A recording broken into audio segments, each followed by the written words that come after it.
We are all doctors from patients from UST. Based in the States. They are based in the US. We have locals. Batch one. He said, that's in 1957 or 1955. Well, I have relatives who had graduated there. My own sister, Dolores Belmonte, she graduate. Well, hindi naman ganun kasi she's younger than me. Pediatrician din yung they're all 50, including the one that you have in mind. It's also my cousin. Si Carmelita. Carmelita Belmonte Cuyugan. She's my cousin. Yeah, my cousin. She was a good teacher. Very good. Si Ate Carmelita. Where is she now? She has passed on. Oh.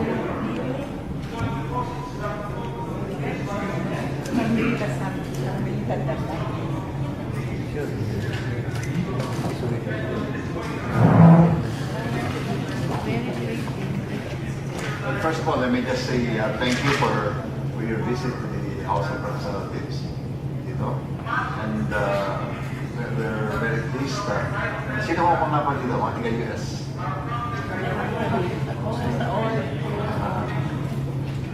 I think it's a very united and active group. They meet almost every year. Twice a year. And of course, whenever they come back to USD for the homecoming, they're the first ones to be asked for solicitation. They've been very active and very supportive of the Philippines. I remember now na yung mag-asawa, doctors ni Ninoy Aquino nung araw, tiga Texas, Dallas. They were both also from UST, mag-asawa. Yeah, I remember. Yeah. And tiga mga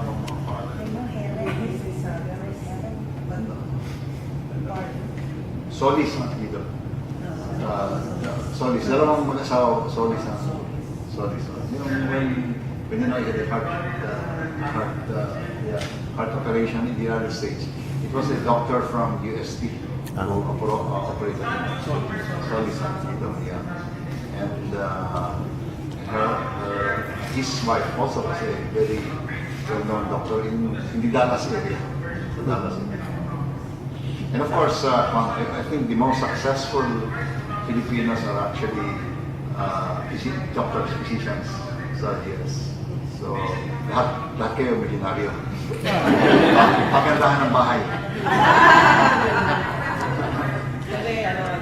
They come here not to ask you for anything, but just to meet you and also to give you a little something for you to, a little token. But wait a minute, when you visit here, maraming mga Filipino groups na nagbibisita dito and they do some outreach.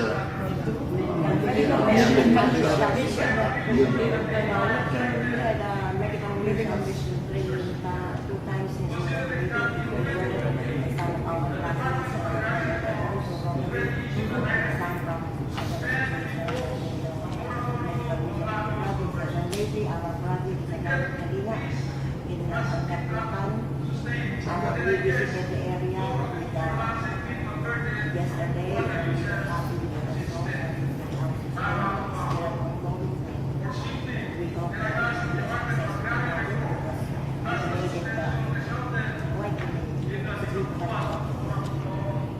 and we'll pay here for our 55th year contribution from our alma mater.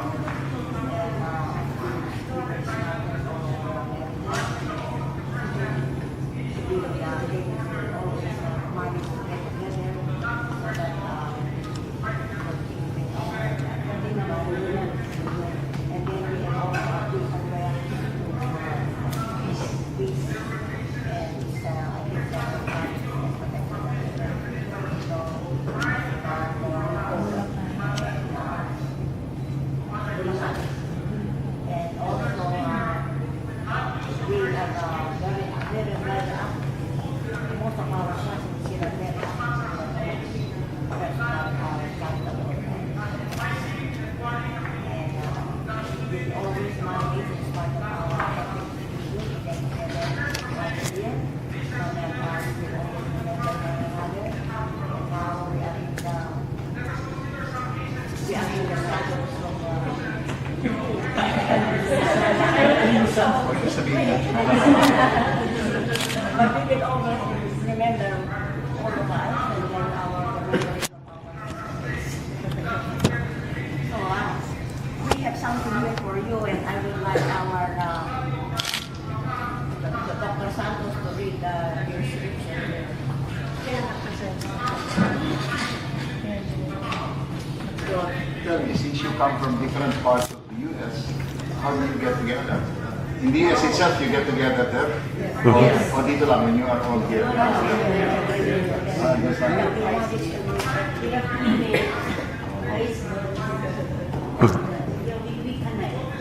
But you are not classmates, di ba? Yeah. Classmates, di ba? Yeah. No, no. All of you are belong to the same class. 57, yeah.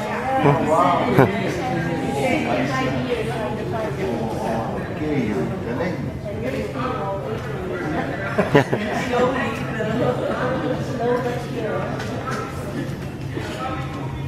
Okay, so you all belong to the same class pala.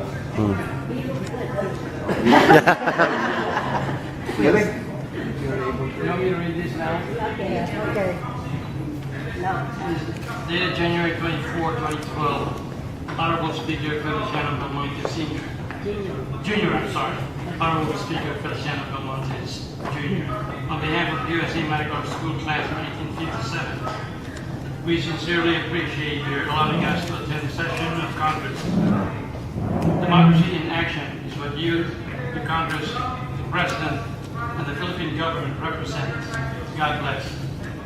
And this is book was signed by all members of the USA Med Class 57 who are here. Thank you.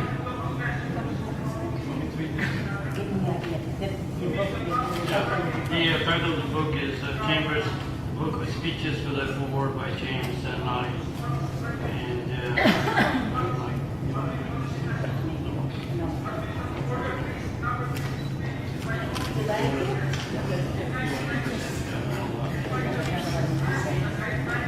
Gently, with us here now is our senior member of the Rules Committee. So she's the senior deputy majority leader, but she's also a physician. Congresswoman Galing. Parehong galing. Abogada, doktor. Right, so as you can see, and we have a number of physicians here. We have a number of physicians. So this place here is not for lawyers; it's for everybody. As you mentioned, no, this is here in your dedication. This is democracy in action, and well, the House of Representatives actually speaks for the people. We don't have direct democracy except during an election, but otherwise the people speak through the representatives in both houses, but more particularly the representatives in the House of Representatives. So that is, you aptly describe that as democracy in action here. But I'd like to add that physicians have a place here. And in fact, they do, as shown here by Congresswoman Galing, a medical doctor, an advocate of responsible parenthood, and one of our most important people here as Senior Deputy Majority Officer.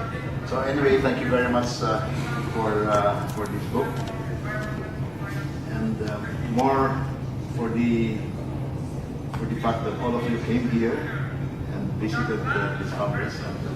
As long as you come here every year, not only I, but I see, really, it's a compendium of speeches from various peoples. Mm-hmm. Yeah. From Demosthenes, in fact. from classical Greece. Well, thank you very much. I'll treasure this and I'll always remember remember your visit to the House of Representatives. At pagka nasa States ako, tanongin ko kay Attorney Eric, anong inyong address at baka makatulog ako.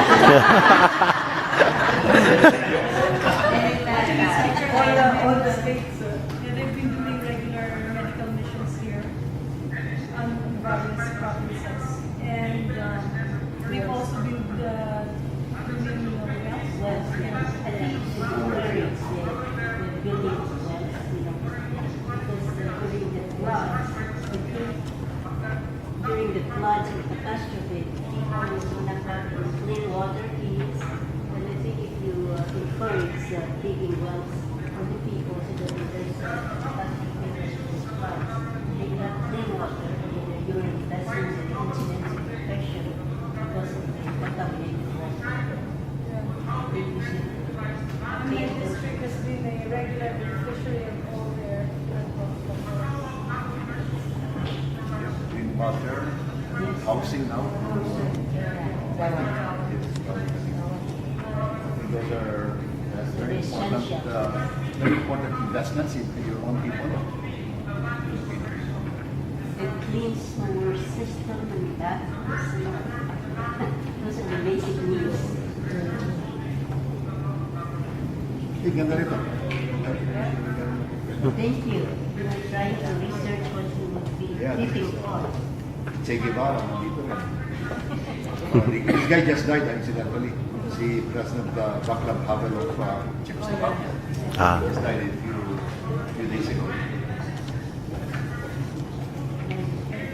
You have something, you're releasing videos. And the speaker is really fond of reading books. This guy here, I have met him. Dennis Healy, former Prime Minister of, former member of Chancellor, I think. I see. Yes, sa House of the UK. I met this guy. Naging president ako ng JCC International. In that capacity, I met him. Oh, here's our favorite bad guy, si Adolf Hitler. Permanent bad. The speaker is one of the most eligible bachelor in our country. Ah. Sino, careful, dapat. Ay, hindi. Hindi ka tanong.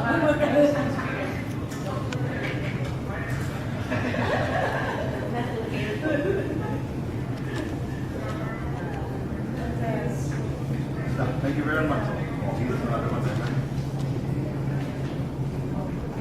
Can we have a photo of Kami tayo ng Gina.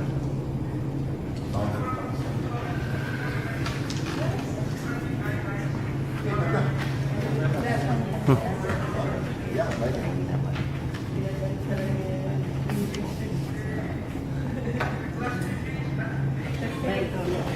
by the way, she nieces' presents Mhm. here.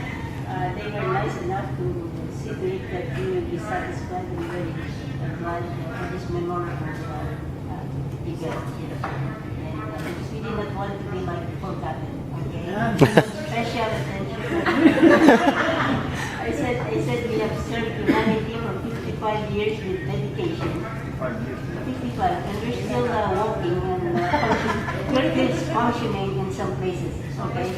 Yeah, we still continue, even most of us are retired completely, but we continue doing what we should do for humanity. Dr. Ron, nag-retire. Yeah, they become, if they don't, they're then retarded. They have worked so much, and so it's time for them to relax and do what they really want to do. A lot have pursued even teaching because they just were used to working every day, and they feel depressed and anxious. So they become restless anyway. Aren't we all dedicated that we want to be active till we cross over, right? Thank you. we are all at an age where we can talk about the achievements of our grandchildren. Nandun na tayo sa age na yun. The speaker just looks young. I'm 75 myself. Oo.